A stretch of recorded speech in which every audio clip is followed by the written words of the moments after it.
période sensible, et qui dit période sensible dit opportunité d'apprendre.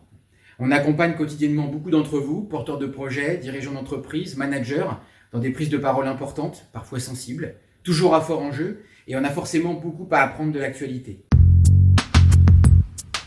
Chacun d'entre nous doit à tout prix limiter le nombre de personnes avec qui il est en contact chaque jour. Les scientifiques le disent, c'est la priorité absolue. Alors, la première chose que les analystes et que les opposants politiques reprochent à Emmanuel Macron dans son discours est précisément de ne pas avoir utilisé le mot « confinement ». À mon sens, il a plutôt bien fait. Ça vous arrive, quand vous construisez vos discours, d'avoir des mots qui ont un double sens, qui sont porteurs d'une histoire, d'un passif, et qu'on hésite à utiliser parce que quand on va effectivement les mettre dans un discours, on va précisément construire un discours qui a un double sens. Et ça, c'est dangereux. Face à ce problème, vous avez deux solutions. La première solution, c'est d'affirmer le mot. Et là, on a Emmanuel Macron qui aurait pu assumer d'affirmer le mot confinement, et il aurait pu lui redonner un sens plus positif, en parlant de responsabilité et de solidarité, par exemple. L'autre stratégie, c'est précisément ce qu'il a fait, c'est de considérer que finalement, notre langue française est suffisamment riche pour ne pas avoir à l'utiliser. C'est pourquoi, après avoir consulté, écouté les experts, le terrain, et en conscience, j'ai décidé de renforcer encore les mesures pour réduire nos déplacements et nos contacts au strict nécessaire. Alors un autre reproche qui est fait au discours du président, c'est celui d'avoir commencé par un reproche. Alors même que les personnels soignants des services de réanimation alertaient sur la gravité de la situation. Nous avons aussi vu du monde se rassembler dans les parcs, des marchés bondés, des restaurants, des bars qui n'ont pas respecté la consigne de fermeture. Alors oui, effectivement, c'est un fait. Quand on a envie d'être écouté par quelqu'un, on ne commence pas par lui faire des reproches. Pourquoi ? Parce que le réflexe de votre interlocuteur est justement de se protéger, de se justifier de ce qu'on comprend comme une erreur, et du coup, pendant qu'il est en train de se justifier et de construire une argumentation, il ne vous écoute pas.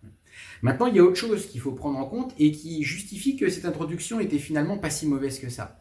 C'est que le président de la République nous demande de renoncer de notre plein gré à quelque chose, à la liberté. Or, il vous arrive dans vos discours en entreprise à avoir des discours de ce type-là. Quand vous annoncez un plan de transformation, quand vous avez une offre qui évolue, vous avez parfois besoin de demander à vos collaborateurs ou à vos clients de renoncer à quelque chose.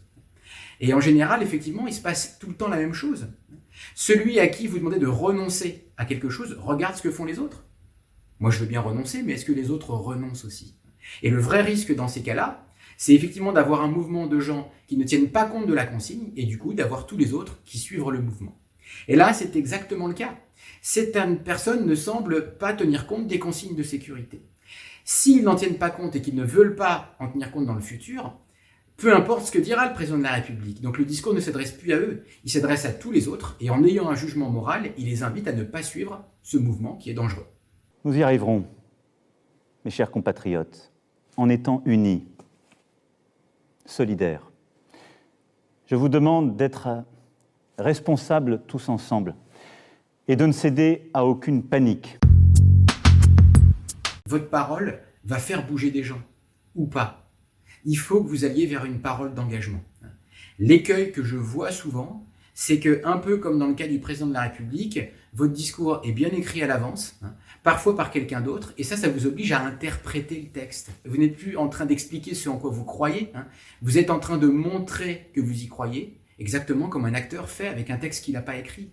Et ça vous met en danger parce que ça éloigne votre sincérité. Et c'est ce qui fait, comme on le voit avec le président de la République, que parfois, sa gestuelle n'est pas adaptée à son texte. Pourquoi ? Parce qu'il n'est pas en train de parler de ses convictions. Il est en train de faire croire à ses convictions en lisant un texte.